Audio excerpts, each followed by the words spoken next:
Donc l'association Petit Prince existe depuis 30 ans, un organisme chercheur dédié au mieux vivre ensemble, ce mieux vivre ensemble que l'on a souhaité initier à partir des enfants. Des séjours de vacances qu'on appelle communément colonies de vacances, sauf que nos valeurs ont pris le dessus sur les activités. Notre intérêt, relier les enfants, leur faire comprendre que la différence peut être source d'enrichissement.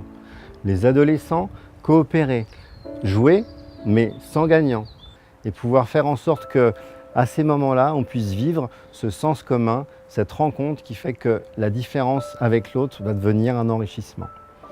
L'adolescent nous a amené aussi ensuite au séjour intergénérationnel, aux familles. Nous avons donc lancé, il y a 5 ans, les séjours famille et les séjours intergénérationnels. On vient en couple, seul, entre amis ou en famille.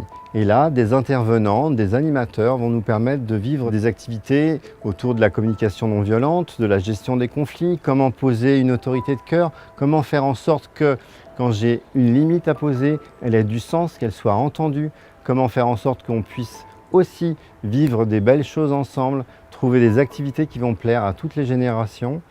Et puis, le développement personnel, il a du sens s'il est vécu par toute la famille et faire en sorte qu'à l'issue des séjours, chacun ait grandi un petit peu et chacun puisse un peu plus se rencontrer. Comment ces deux êtres vont faire un lien qui va permettre à un groupe de plus en plus puissant d'être là, de plus en plus révélé dans ses potentiels. Et puis, 30 années d'activité, ça a un résultat. Ce résultat, je vous le présente, il est derrière moi, c'est la Fontaine de l'Aube. Un bâtiment qui est là depuis 2014 et qui est là aussi pour continuer dans ces graines du mieux vivre ensemble. On y accueille des stages, des séminaires, des ateliers de parole, des concerts et tout ça à nouveau autour de l'éducation, du mieux vivre ensemble, du corps et puis aussi de la santé. On a là donc des séminaires, des formations et puis des stages de mouvement comme le Kiryu, comme des arts japonais, comme le yoga, toutes sortes de danses. On est là sur un principe d'échange, d'ouverture, d'intelligence collective à nouveau.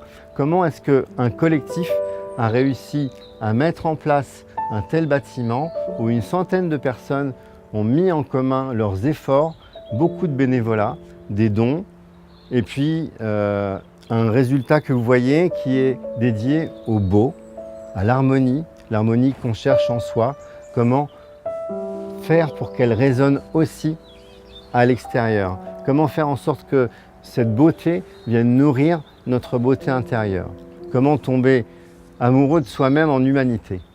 Eh bien, la Fontaine de l'Aube, avec son architecture particulière, ses spirales, son octogone, cette construction en fibre de bois, avec une structure bois, avec des gaines électriques blindées, avec pas de Wi-Fi, uniquement des câbles en intranet, etc. Tout ce qu'il faut pour qu'on se sente soi, humain et épanoui. Donc, venez rêver avec nous. Ce lieu est là pour vous accueillir dans ce que vous êtes, dans vos différences, dans vos richesses, dans votre authenticité, dans votre humilité. Parce qu'il est vrai que cet épanouissement personnel, il est aussi là pour nourrir l'univers et c'est chacun qui porte ça en soi et que nous pouvons aider à révéler ici. Merci.